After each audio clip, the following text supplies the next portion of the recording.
I'm Joanne from New Zealand, and today I'm going to show you how I make my little Christmas penguin. Here's one I've already made, the little girl, and I'm going to make the little boy to go with her. And I've made these so that they've got velcro on the outside, on the back, to stick on to attach to the Christmas tree, and they're very simple and quick to make. So what I'm making is a little boy. You're going to need your pattern first, and you're going to need to do a back, a front. I'm not actually putting the scarf in on this one for the boy. I'm just going to be putting in the larger bow, and you're going to need some feet. And the colours I'm doing them in are very similar to this little girl, but instead of the lavender or lilac colour, I'm going to be putting in some blue. So the first thing you need to do is get your pattern and trace it onto freezer paper. When you've done that, and here are a few of my pieces that I've already done, trace them onto freezer paper. Then what you've got to do is you need to iron the freezer paper onto the felt, and here are the wee feet, and the freezer paper's ironed onto the felt. You just peel off the freezer paper and you'll get your two little feet there. That was the orange, and there is a beak. And so I've done my other pieces already for this, so that's how this little man's going to look, and the feet get attached just at the end.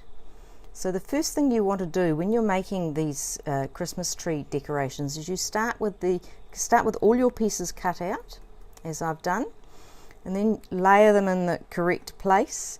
Then what you want to do is you want to stitch from the top down. So the first thing I'm going to stitch on is the beak and the bow in matching thread. Then I'll stitch that just onto the white piece. Then I'm going to stitch the white piece onto the grey penguin backing, so that'll get stitched in white all the way around. The wee penguin has had its beak stitched on and its bow stitched on with the little creases, fold creases going up in a V shape, and you can see all that was stitched on before I attached the white body or tummy to the grey felt. The next thing we need to add is the little wee buttons. Now these are actually, the size of them are doll's buttons, and I had on hand green ones, would have been better with black, but green I have. So I'm going to stitch two little buttons and place them on for the eyes. Here's the wee fellow with his eyes stitched on, and you can see the stitching at the back there, but that's all going to be hidden.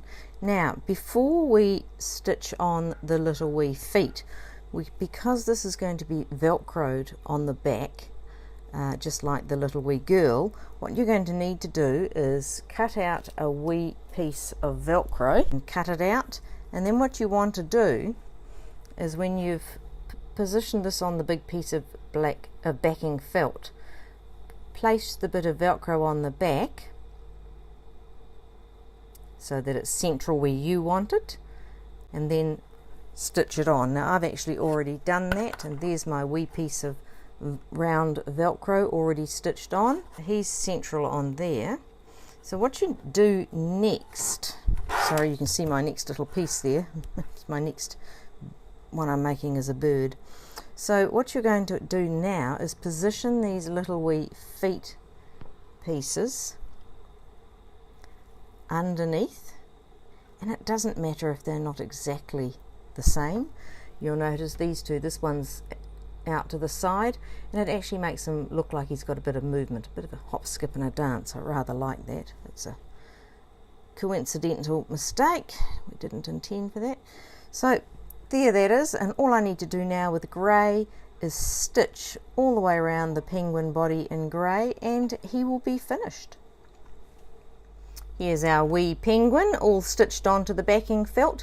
Next thing that needs to be done is just with your scissors trim round the outside of the penguin so that he's clear of the backing felt, and you will end up with a beautiful little penguin like this. Here are our gorgeous little girl and boy penguins finished.